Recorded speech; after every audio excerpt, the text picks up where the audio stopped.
Artistak, lehen hezkuntzako bigarren mailarako emakume zientzialariaren eguna ospatzeko eta emakume zientzialari batzuk ezagutzeko lapbook hau egiteko prest zaudete? Geratu eta goazen egitera! Aukeratu ditugun laurak, Rosalind Franklin, Valentina Tereskova, Katherine Johnson eta Tu Youyou. Beste mailetan beste batzuk aukeratu ditudulako. Zer beharko dugu? Margoak, arkatza, borragoma, artaziak, kola eta Dina 3ko kartulina bat. Nik lila kolorea gomendatzen dizuet, bere sarma daukalako. Beraz, zein izango da lehenengo pausua? Lapbooka prest utztea. Horretarako truko bat dago. Erditik tolestuko dugu. Behin tolestu horrela, oso horreza da, marra izatea.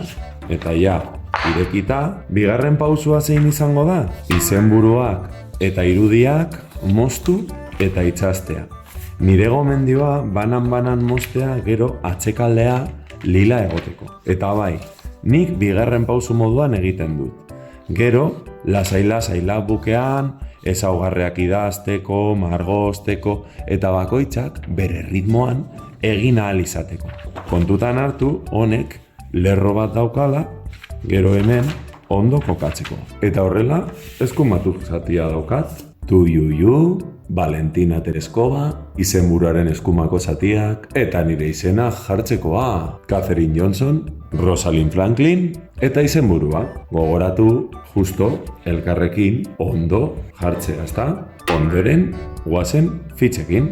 Hemen moztuta ditut, eta orain, hemen kokatuko ditut. Valentina Tereskova eginda, aukera izango dugu hemen apaintzeko edo lelo esaldi polit bat ere idazteko. Beste biak ere moztuta ditut, Tu Youyou jarrita, gomendatzen dizuet izena eta bizena ondo separatzea haiek ikasteko, eta eginda.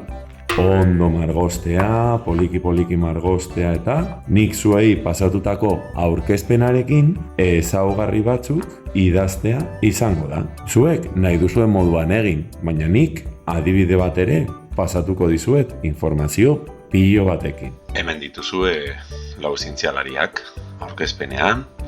Lehenengo lapbook bat zer den azaltzen da.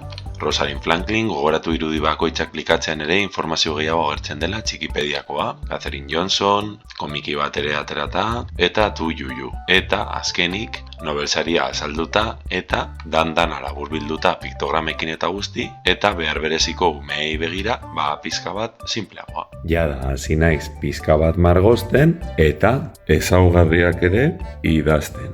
Grafitoaren egituren inguruan ekarpen eta gauza gehiago. Eta hurrengo pausa, bakoitzak bere ritmoan. Pizka bat idatzi, pizka bat margotu, aurrera joateko. Jada idatzi dut, eta truko bat, margo beltza ez baldin baduzue, arkatzarekin pizka bat margotu alduzue, politago geratzeko, gris kolorea jarri ahal izateko. Zelan doa? Aurrera noa, besteak ere margotu eta idazteko.